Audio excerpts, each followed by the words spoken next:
1.25 ارب کی آبادی کا چائنا آج اس نے ثابت کیا ہے کہ آبادی لائبلٹی نہیں ہوتی، اس کو ایسٹ بھی بنایا جا سکتا ہے۔ آج اس کی ترقی کی رفتار یہ ہے کہ اس کے 1.25 ارب لوگ اس کو کم پڑھ رہے ہیں، ان کو آپ کے لوگ چاہیے، وہ آپ کے لوگوں کو سکھانا چاہتے ہیں، پڑھانا چاہتے ہیں اور نوکری کی گارنٹی دے رہے ہیں جو آپ کا ملک نہیں دے رہا،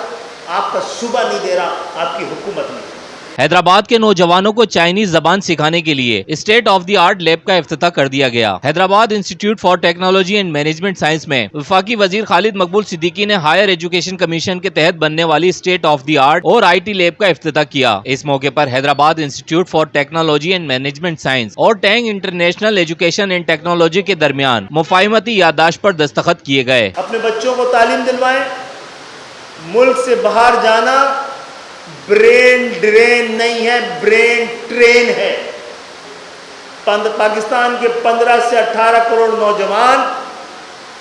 ان کے لیے پاکستان میں اس وقت ایکسپورٹ کرنے کی کوئی واحد چیز ہے تو یہ 18 کروڑ نوجوان ہیں جن کو آپ تعلیم دے کے، تربیت دے کے، ہائی ٹیک اور ایمرجنگ ٹیکنالوجی دے کر پوری دنیا میں بھیجیں تاکہ وہ جدید دنیا دے سکیں، مہذب دنیا دے سکیں، جینوئن جمہوریتیں دے سکیں، تعلیم یافتہ ترقی یافتہ قوموں کے طور و طریقے سیکھ سکیں تاکہ واپس آ کر اپنے ملک کی تعمیر کر سکیں،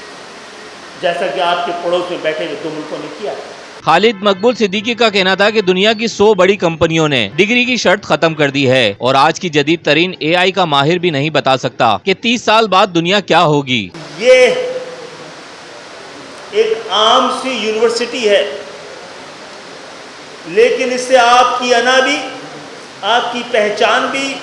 آپ کا مطالبہ بھی، آپ کی تاریخ جڑی ہوئی ہے۔ اس کی کامیابی آپ کی قومی انا سے وابستہ ہے اور اس کی کامیابی کے لیے کچھ نہیں کرنا ہے، آپ کو اپنے بچوں کو تعلیم کے لیے اس یونیورسٹیوں میں، اور اس یونیورسٹی کو آپ نے تعلیم کے لیے اپنے بچوں کو بھیجنا شروع کیا